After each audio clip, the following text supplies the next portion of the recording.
السلام علیکم ورحمۃ اللہ وبرکاتہ۔ الحمدللہ رب العالمین والصلاة والسلام علی رسولہ الکریم، اما بعد فاعوذ باللہ من الشیطان الرجیم، بسم اللہ الرحمن الرحیم۔ رب اشرح لی صدری ویسر لی امری واحلل عقدۃ من لسانی یفقہوا قولی۔ اور قرآن سیکھیں آسان طریقے سے۔ میں شیخ محمد سید زید جامعہ دارالسلام کا طالب علم اس بات کی مکمل کوشش کروں گا کہ آپ کے کم وقت میں آسان طریقے سے قرآن سکھاؤں، تو میرا ساتھ دیں، اللہ سے دعا کریں، اللہ تبارک تعالیٰ ہماری کوشش کو قبول کرے، آمین۔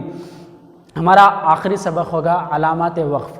پہلے ہم سبق کے نام کو سمجھیں تو بہت ہی آسانی سے اس کے بعد سمجھ میں آ جائے گا۔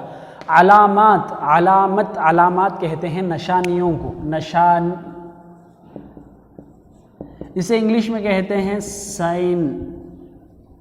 سائن، کسی چیز کی علامت، کسی چیز کی نشانی، اسے سائن کہتے ہیں۔ یا انگلش میں اور ایک لفظ ہے سمبلز کو بھی علامات کو سمبلز بھی کہا جاتا ہے۔ وقف کہتے ہیں اسٹاپ، کھڑ جانا، وقف کہتے ہیں اسٹاپ۔ تو قرآن میں آپ کو پڑھتے وقت درمیان میں کئی ایسے چھوٹی چیزیں نظر آ جائیں گے، اور قرآن میں آپ کو گائیڈ کیا جاتا ہے، رہنمائی کی جاتی ہے کہ کہاں ملا کر پڑھنا چاہیے، کہاں رک جانا چاہیے۔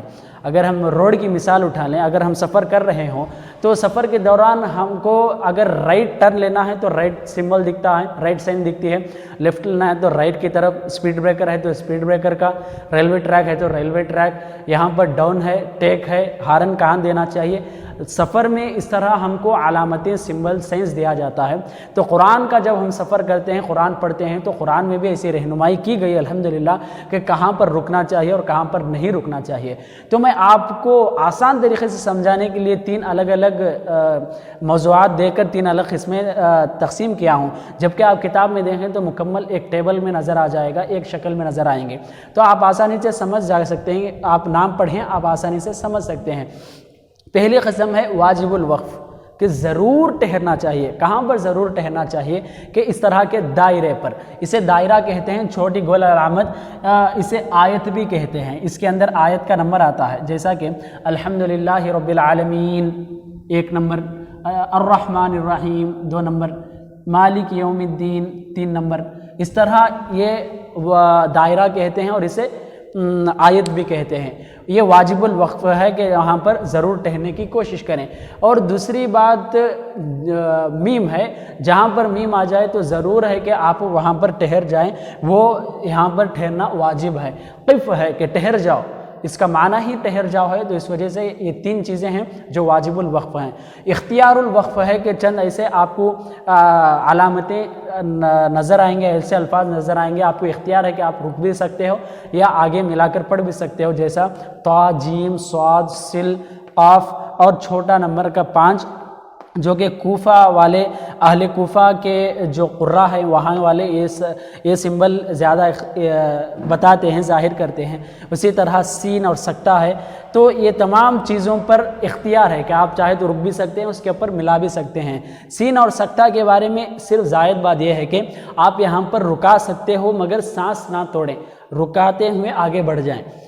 اب ممنوع الوقف ہے، جہاں رکانا نہیں چاہیے، ملا کر پڑھنا بے حد ضروری ہے۔ اگر تم وہاں پر رکا دیں تو معنی خراب ہو جائے گا، اگر اس وجہ سے وہاں پر ملا کر پڑھنا چاہیے، جیسا کہ زا، صلہ اور لام الف ہے۔ یہ 3 علامتیں ہیں جہاں پر وقف کرنا، رکنا منع ہے۔ یہ علامتیں ہیں جہاں پر رکنا واجب ہے۔ اگر تم یہاں پر نہیں رکو گے، ملا کر پڑھ لو گے تو وہاں پر معنی بدل سکتا ہے۔ یہ دائرے پر بھی کبھی کبھی آپ کو دوسرے علامتیں نظر آتے ہیں، جو قسم نے وہ شمار ہے، اس طرح آپ عمل کر سکتے ہیں۔ اس طرح یہ علامات وقف ہیں، بہت ہی آسانی سے آپ سمجھ جا سکتے ہیں۔ اسے 3 قسموں میں تقسیم کر لیں اور اسے یاد رکھنے کی کوشش کریں۔ الحمدللہ آج تک ہماری نورانی قاعدہ ختم ہو چکی ہے۔ اللہ سے دعا کرتے چلیں کہ جو ہم نے کوشش کی ہے، اللہ یہ ہمارے لیے زاد سفر اور ہمارے ثواب جاریہ کے طور پر اللہ ہمارے لیے قبول کرے، اور جو لوگ یہ سنتے ہیں اللہ تبارک تعالیٰ ان کو آسانی کے ساتھ قرآن پڑھنے کی توفیق دے۔ اللہ ہم سب کو علم میں آگے بڑھنے اور آخرت میں اس علم کے ذریعے جنت میں داخل ہونے کی توفیق نصیب فرمائے۔ والسلام علیکم ورحمۃ اللہ وبرکاتہ۔